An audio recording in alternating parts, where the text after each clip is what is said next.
부패와 무능으로 국민의 신망을 잃은 민주당 정권을 물리치고 새나라를 이룩하기 위하여 우리 국군 장병들은 총궐기했습니다. 혁명군은 군사혁명위원회를 조직하여 이 나라의 입법, 행정, 사법의 전 기관을 완전 장악했습니다.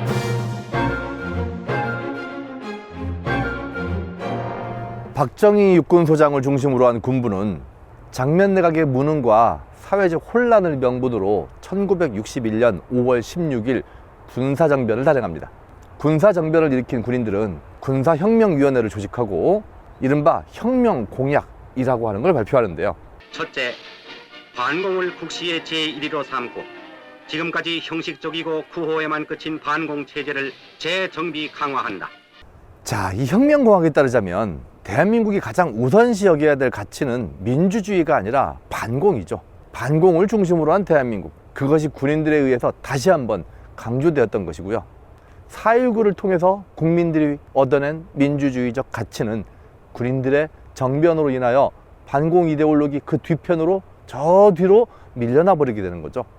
여섯째, 이와 같은 우리의 과업이 성취되면 참신하고 양심적인 정치인데 언제든지 정권을 이양하고 우리들 본연의 임무에 복귀할 준비를 갖춘다. 혁명 공약에서 강조하였던 때가 되면 유능하고 양심 있는 정치인들에게 권력을 이양하고 본인들의 임무로 돌아가겠다는 약속 과연 지켜졌을까요? 잠시 뒤에 알아보겠습니다. 군부는 군사혁명위원회를 개편하여 국가재건 최고회의라고 하는 기관을 만들고 입법, 사법, 행정의 3권을 완전히 장악하는 초헌법적 권력기관을 만들어내게 됩니다. 또한 국가안전보장을 명분으로 하여 국민들을 통제할 수 있는 정보기관으로서 중앙정보부를 창설하게 되는데요. 이를 통하여 정부의 수집과 분석 뿐만 아니라 수사기관으로서의 기능도 부여함으로써 국가안전보장과 관련하여 분명히 긍정적인 역할을 한 부분도 있습니다. 하지만 그럼에도 불구하고 군사정권의 유지선으로 전락함으로써 국민의 헌법상 보장되어 있는 국민의 기본권을 훼손하는 등 부정적인 측면도 분명히 존재했던 것이죠. 한편 국가재건 최고회의는 기존의 내각책임제 헌법을 개헌하여 대통령 중심제와 단원제를 결합한 새로운 헌법을 개정시키게 됩니다. 이에 따라서 1963년 대통령 선거가 열리게 되는데요. 이때 본연의 임무로 돌아가겠다고 약속하였던 박정희는 민주공화당의 박정희 후보가 제3공화국 첫 대통령으로 당선됐습니다. 박정희 씨는 앞으로 국민이 원하는 바에 따라서 더욱 국민을 위해서 봉사할 것이며 박정희는 본연의 임무로 돌아가지 않고 정치인의 길을 걷기 시작합니다. 대통령 선거에 당선되어 대한민국 대통령으로서의 역할을 본격적으로 수행해 나가게 되죠. 소독은 소위 라인강의 기적이라고 불려지는 엄청난 경제성장을 통해 2차 세계대전 이후에 파괴되었던 수많은 산업시설들을 복구시키고 경제적 성장을 거듭해 나가게 되는데요. 이 과정에서 일자리가 엄청나게 늘어나서 엄청나게 힘이 든 육체노동과 같은 것들은 소독 사람들이 기피하게 됩니다. 그러면서 외국인 노동자들을 소독사회가 받아들이기 시작하는데요. 당시 독일로 파견되었던 한국인 광부 그리고 한국인 간호사들한테 주어졌던 임금이 월 300마르크 정도였었는데 이것은 당시 우리나라 경제 수준으로 놓고 보자면 그야말로 파격적인 수준의 임금이었기 때문에 독일에 가기 위해서 엄청나게 많은 지원자들이 몰려서 경쟁을 이루기도 합니다. 훗날 독일로 간 광부 간호사들이 벌어들였던 외환은 우리나라 경제 발전에 일정 수준 기여한 측면이 있다고 평가가 되기도 합니다. 6.25 이후 냉전 체제가 확대되면서 미국은 소련의 위협에 대항하는 아시아권의 반공 체제가 강화되기를 원합니다. 미국과 한국과 일본을 연결하는 그런 반공 동맹이 결성됨으로써 냉전에 있어서의 어떤 주도권 같은 것을 장악할 수 있다고 보았던 것이죠. 일본 역시 한국전쟁 이후 자본주의가 고도로 발달하면서 해외 시장 진출에 대한 욕구가 본격적으로 확대돼 나가는데 이 과정에서 일본이 생각하기에 한국은 대단히 유용한 상품 시장으로서의 가치가 있는 것이죠. 일본 역시 한일회담에 대해 대단히 적극적인 태도를 보입니다. 1951년 이후 7차례에 걸친 한일 간의 교섭에도 불구하고 한일 간의 관계는 쉽게 개선될 기미를 보이지 않는데요. 이것은 일본이 식민 지배에 대한 사과와 배상을 명확하게 하겠다고 하는 의지를 피력하지 않았었고 또한 동시에 한국 측이 요청했던 8억 달러의 배상액과 일본 측이 제시했던 7천만 달러의 배상액 사이에는 현격한 차이가 있었기 때문이었던 거죠. 始められたら始めるよ. 1961년 5.16 군사정권이 추진한 한일회담 역시 청구권 액수, 독도 문제 등으로 또다시 교착 상태에 빠지게 됩니다. 박정희 정부는 정권의 정당성을 확보하기 위해 미국의 지지와 한국 경제의 발전이 절실하였습니다. 이에 해방과 더불어 단절되었던 일본과의 국교 정상화를 서둘러 경제발전 자금을 마련하고 합니다. 1962년 중앙정보부장 김종필은 박정희 의장으로부터 긴급훈련을 받고 이곳 도쿄에서 일본 외상 오히라를 만나 협상 끝에 청구권 문제를 매듭지었고 그 결과를 메모 형식으로 작성하게 됩니다. 이것을 김종필 오히라 메모라고 합니다. 주요 내용은 무상 차관 3억 달러, 유상 차관 2억 달러 외에 수출입 은행 차관 1억 달러, 도합 6억 달러로 합의하고 이를 양국 순회에게 건의한다는 내용이었습니다. 메모 내용은 일본이 제공할 청구권 액수와 방식만 명기되었을 뿐이며 자금 명목에 대한 언급은 전혀 없었습니다.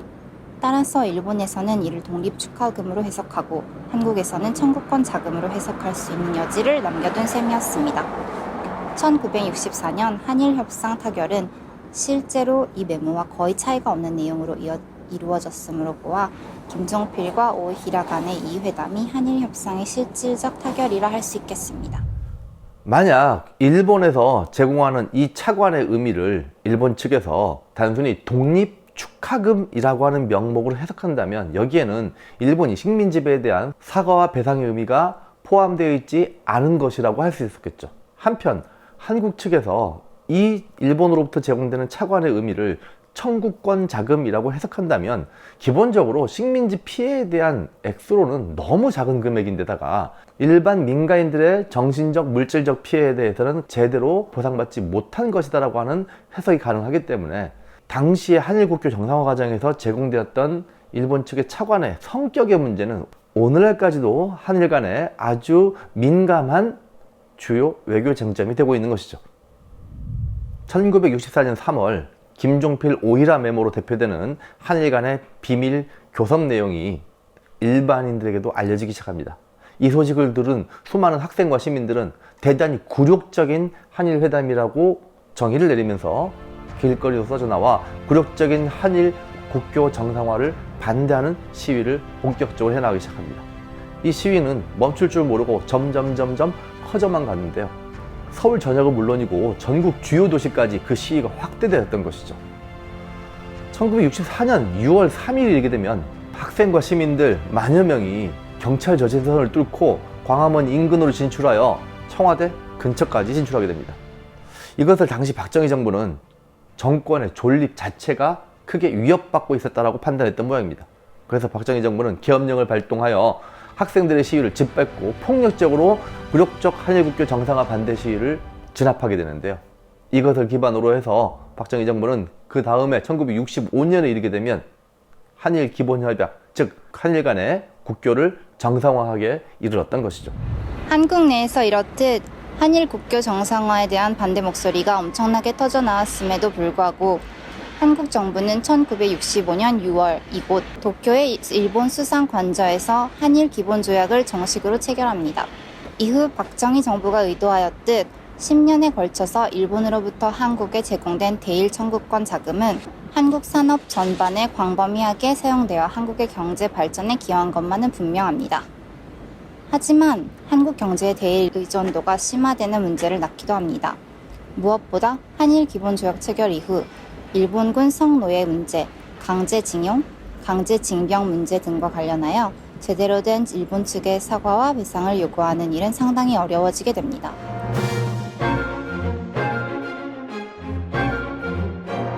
프랑스의 지배를 받던 베트남은 2차 세계대전이 끝나자마자 1945년 9월 프랑스로부터의 독립을 선언합니다. 이를 인정하지 않았던 프랑스는 베트남과의 전쟁을 개시하는데요. 1954년 거의 10년 가까이 전쟁을 치르고 나서야 베트남 독립동맹이라고 불려지는 베트남 공산주의자를 중심으로 한 베트남의 독립 세력이 프랑스군을 결정적으로 물리침으로써 사실상 독립이 이르게 됩니다. 이에 베트남과 프랑스 측은 전쟁을 마무리하는 과정에서 북위 17도선을 중심으로 해서 북쪽 지역은 베트남 공산주의자들이 중심이 된 베트남 독립동맹 측이 차지하고, 남쪽 지역은 프랑스의 영향과 그리고 미국의 영향력이 있는 그런 베트남으로 구성을 하게 되는 거죠. 이른바 남베트남과 북베트남 사이에 대립과 갈등이 시작되는데요. 북위 17도선을 중심으로 하여 북베트남 측은 남베트남에 대한 본격적인 영향력을 행사하기 위한 게릴라 작전과 같은 다양한 작전들을 펼쳐나가기 시작하는데, 이것을 북베트남에 의한 공산주의 확대로 인지한 미국이 적극적으로 전쟁에 개입을 함으로써 베트남과 미국 사이에 본격적인 전쟁이 개시되었으니 이것을 우리는 베트남 전쟁이라고 하죠. 미국이 항상 어떤 전쟁이든 간에 보여주는 최고의 장점은 막강한 화력이죠. 그리고 기동력이죠. 막강한 화력과 기동력으로 북베트남 지역에 대한 엄청난 폭격과 헬리콥터를 이용한 순식간에 병력들을 이동시키면서 북베트남을 압박해 가는데요. 베트콩, 즉 북베트남 공산주의자들은 정글 속에서 매복하고 기습 공격을 단행하면서 미국의 강력한 화력에도 불구하고 미국이 쉽게 베트콩 세력들을 진압을 할 수가 없게 됩니다. 시간은 점점 흐르게 되죠. 그리고 더 많은 전쟁 물자가 계속 베트남에 쏟아부어졌음에도 불구하고 전쟁은 딱히 나아질 기미를 보이지 않습니다. 심지어 미국이 과연 이 전쟁에서 승리를 거둘 수 있을까라고 하는 의구심마저 들기 시작하죠. 그러던 도중 미국 국내에서는 이길지도 못하는 전쟁을 계속하는 게 무슨 의미가 있겠는가라고 하는 의견과 동시에, 어떻게 보면 남베트남과 북베트남 사이에 내전, 내부의 문제인데 그거를 굳이 미국이 개입하는 게 정당한가에 대한 논란들이 불거지기 시작합니다. 반전 여론, 베트남 전쟁에 지속적으로 참가하는 것은 옳지 않다라고 하는 여론이 점점점 확대되기도 하죠. 베트남 전쟁은 계속하여 미국에 불리하게 전개되었지만 미국은 좀 더 많은 물량을 투입하면 승리할 수 있다는 착각에 빠져 있었습니다. 하지만 미국 내 베트남 전쟁에 대한 반전의 여론의 확대 등으로 베트남의 물량 투입 확대가 쉽지만은 않은 상황이었죠. 이런 상황에서 한국 정부는 미국 정부에 베트남 파병을 전제로 10개항의 경제, 군사적 원조 요구사항을 전달하였고, 이에 대해 1966년 브라운 주한 미군 대사는 여러분들이 보고 계신 내용을 한국 측에 각서의 형태로 전달하게 됩니다. 한마디로 미국이 한국의 베트남 파병에 대한 엄청난 군사, 경제적 대가를 지불하겠다는 것이었죠. 미국은 한국군의 파병에 대한 반대급부로 한국군을 현대화하고 일부 군수 물자를 한국에서 구매하며 한국 기업의 베트남 진출과 한국 상품의 수출을 지원합니다. 미국에서 받은 자금과 대베트남 수출 증가는 경제개발 계획이 성공적인 성과를 거두는 데 기여합니다. 이것을 베트남 특수, 즉 특별한 수요가 발생했다고 하는데요. 전쟁에 한국군이 참전함으로써 아이러니하게도 엄청난 경제성장에 중요한 자금과 기회들을 얻게 된 거죠. 자유월남에 파견되는 맹호부대 번개부대가 10월 24일 박정희 대통령을 비롯한 김성훈 국방부 장관과 가족들의 뜨거운 환송을 받으며 부산부두를 출발 장도에 올랐습니다. 자유의방 월남을 돕기 위해 떠나는 맹호부대 장병들의 얼굴에는 반드시 이기고 돌아오겠다는 신념만이 가득 차 있었습니다.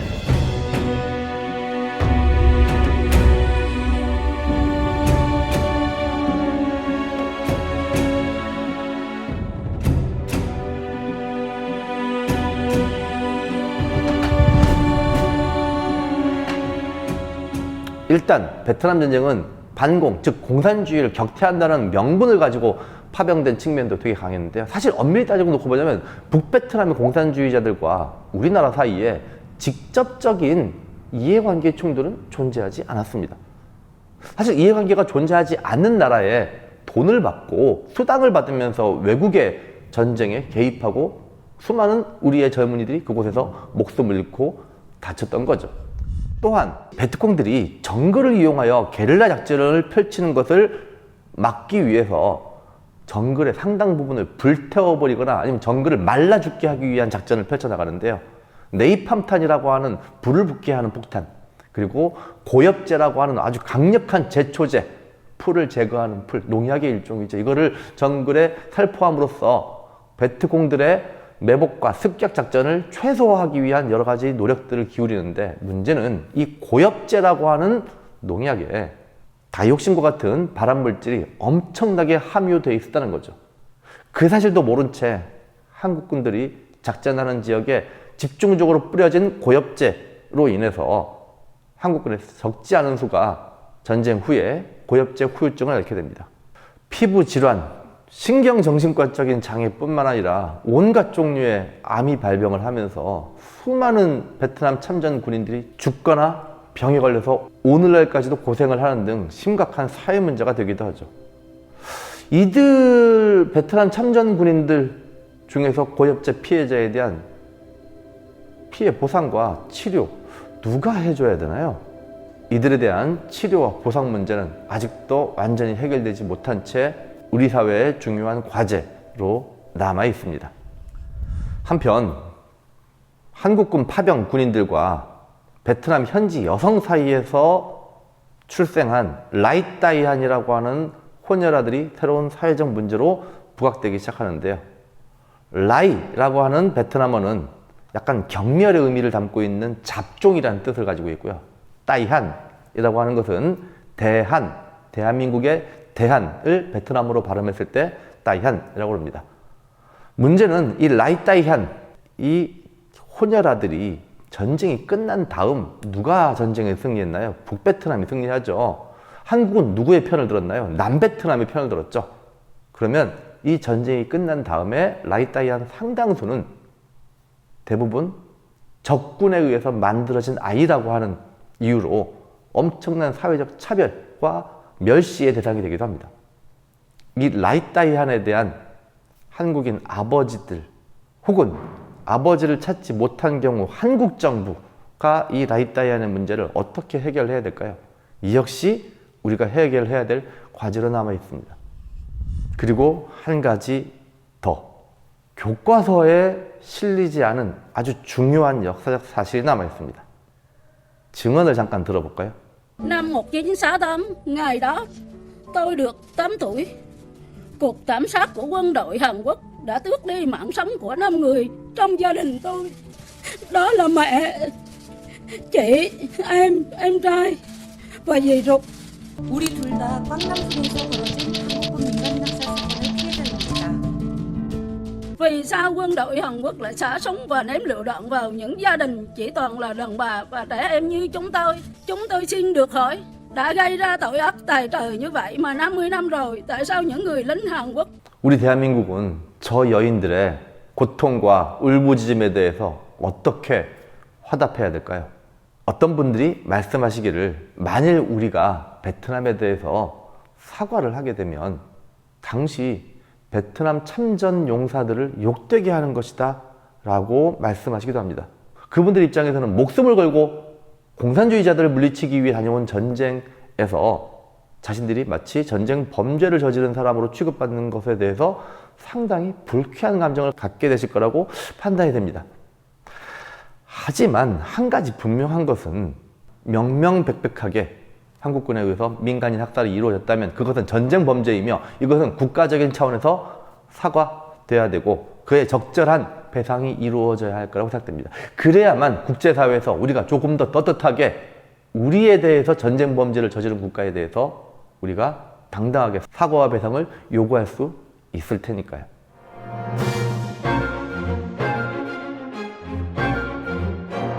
장면 내각이 수립하였던 경제개발 계획을 바탕으로 박정희 정부는 경제개발 5개년 계획을 수립하는데요. 박정희 정부의 1차, 2차 경제개발 5개년 계획은 주로 기간산업, 산업의 기초가 되는 산업의 틀들을 잡으려고 노력했고, 두 번째, 도로와 항만과 같은 사회 간접 자본을 확보하기 위한 노력을 기울입니다. 셋째, 수출 위주의 경공업 진흥 정책을 본격적으로 펼쳐나가게 되는데요.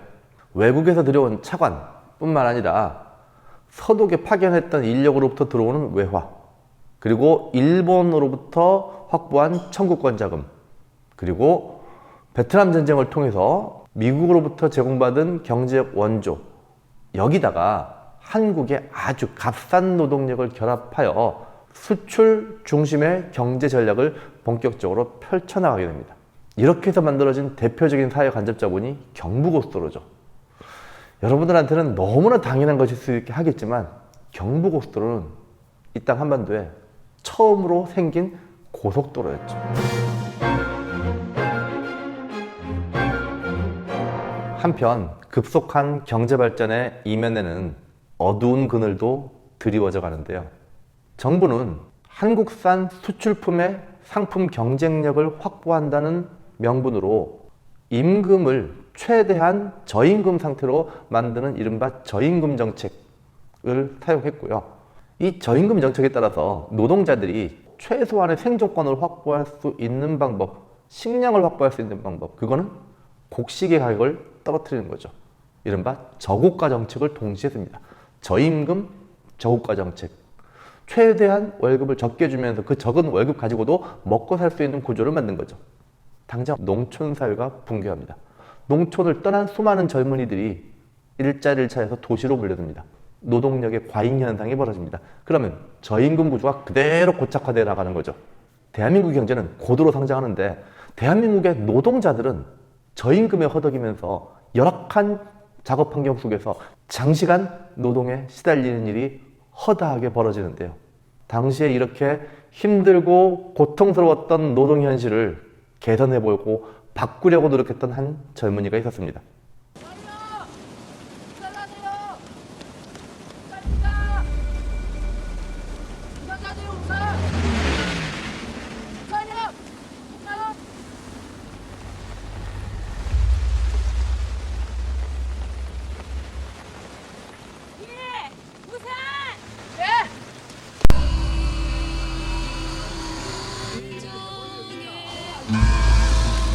이것이다. 어이, 니는 어디 가노? 연수 가는데요? 니는 변수를 하루에 몇 번씩 댕기노?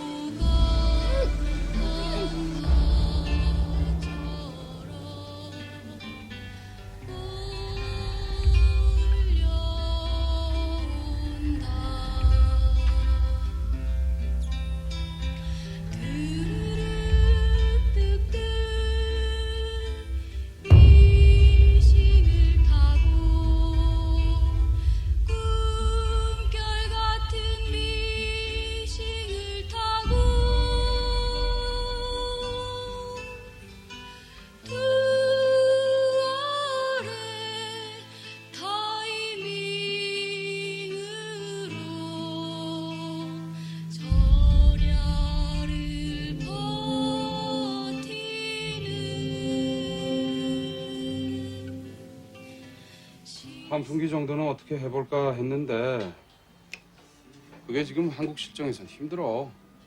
가서 일들이나 해. 가봐. 자네들 다 애국심 갖고 있는 사람들 아니야? 머리띠 꽉 졸라매고 일할 때라고.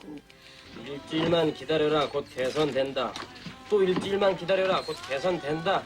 더러운 놈들. 민중의 나라 온 세상 산천초 원락에서 밥을 준 사람 우리는 기계 아니다.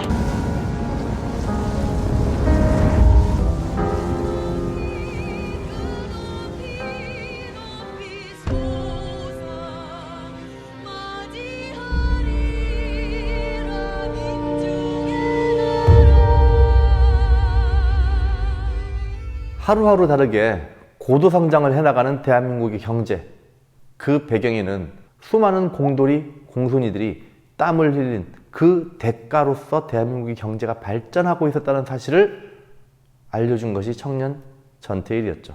오늘날 우리가 누리고 있는 이 대한민국의 경제적 풍요는 적어도 그들의 피땀 어린 노동에 근거하여 만들어졌기에 우리는 그 노동의 소중함에 대하여 그리고 사회적 분배의 중요성에 대하여 고민하지 않을 수가 없겠죠.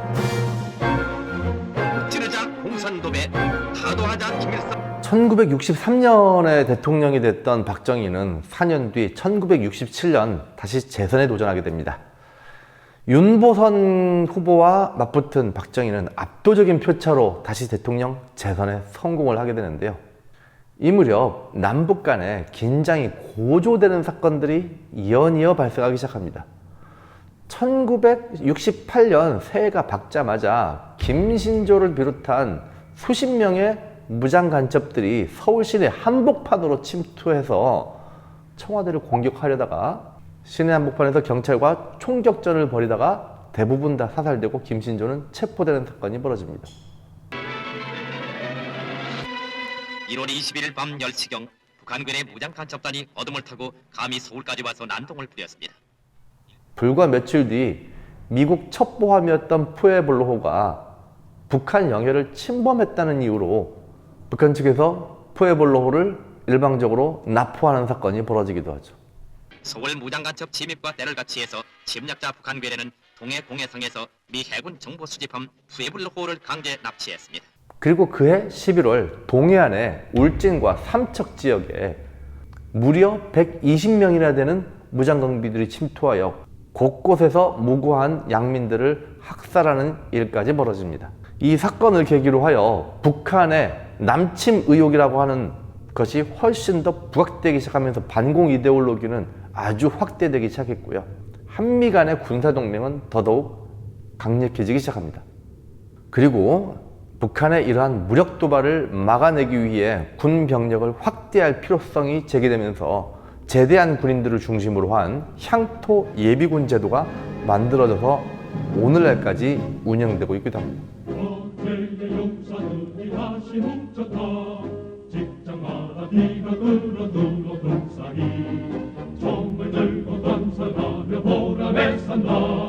우리는 대한의 향토 예비군.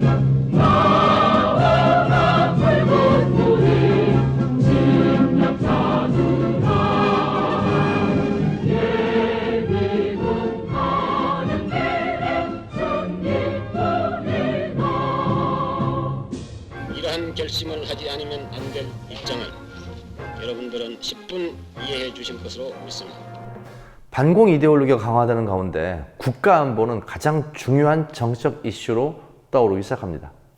그러던 1969년이 되자 당시 집권 여당이었던 민주공화당은 조국 군대화와 국가안보를 위해서는 아주 강력한 지도자가 필요하다는 명분으로 기존의 헌법상 4년 중임으로 규정해놨던 대통령 임기를 3선 연임 가능으로 바꾸려고 하는 개헌안을 제출하게 되죠. 이에 학생과 시민사회가 엄청나게 강력하게 반발했음에도 불구하고 개헌안은 국회에 제출됐고요. 야당이었던 신민당에서는 이 개헌안의 통과를 저지하기 위해 아예 국회의사당을 점거농성하면서 개헌안 저지를 위한 총력투쟁을 벌여나가게 되는데, 야당이었던 신민당 의원들이 국회 본회의장을 차지한 상태에서 공화당 의원들은 국회 특별회의실에 모여 경찰 병력을 동원하여 아무도 왕래하지 못하게끔 출입을 완전히 통제한 상태에서 여당 의원들만 가지고 개헌안을 날치기 통과하게 됩니다. 우리 헌정사상 대한민국 국회 날치기 통과의 첫 번째 사례이고요.